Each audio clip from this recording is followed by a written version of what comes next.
Hello, good afternoon. It's August the 3rd. I'm Julian Warwick. Welcome to BBC Newsroom Live. I'm just looking at a line coming out of this UKIP leadership candidate announcement. We've just heard that an NEC panel, this is a statement from their press office, sat yesterday afternoon, as we know, to determine the eligibility of those that submitted nomination papers to stand.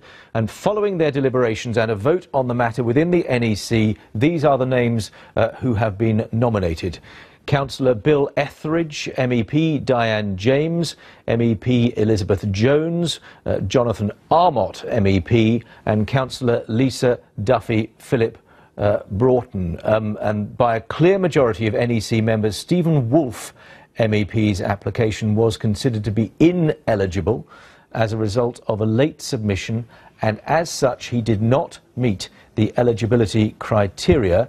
His membership of the party, they say, was not in question. And there is Stephen Woolfe, and as you'll be aware, because of the conversations that we were having earlier on, and you may well have read things to this effect, there has been a question mark over Stephen Woolfe emerging on this list. It's now clear that he has not.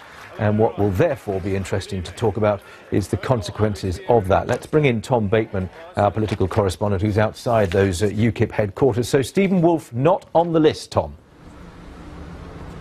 Absolutely, and that's all following those vetting discussions that took place in this building with the ruling executive committee of UKIP over the last 48 hours or so.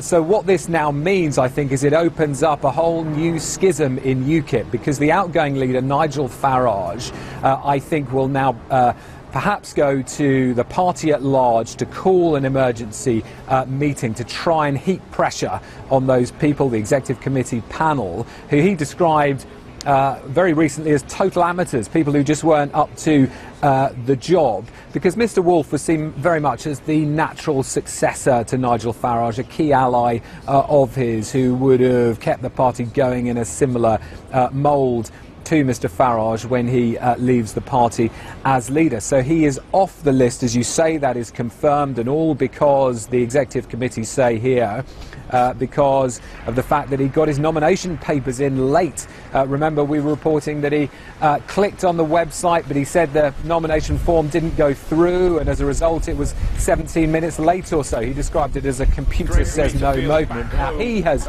not ruled out the possibility of legal action against that decision. He was asked about it on the radio on Monday, and said that if he was kept off the list, that legal action he could remain open to him. He hoped he wouldn't have to do so, but obviously we are in that position now. A list of 6, of course, as I mentioned, who have been put forward. What strikes you about those 6?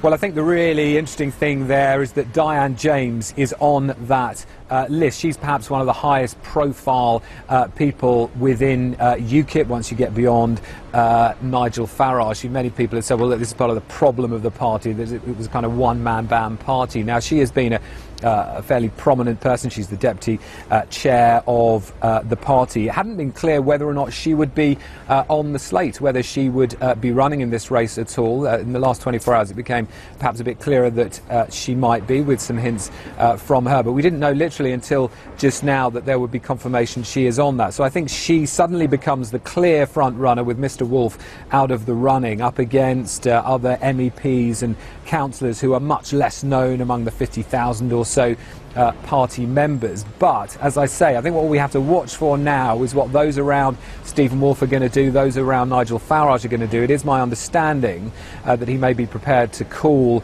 an extraordinary meeting, an emergency meeting of the party membership, to try and put pressure on the executive committee after its decision today. OK, well, no doubt you'll look out for that reaction, as will we, Tom. Thank you very much, Tom Bateman there in Westminster.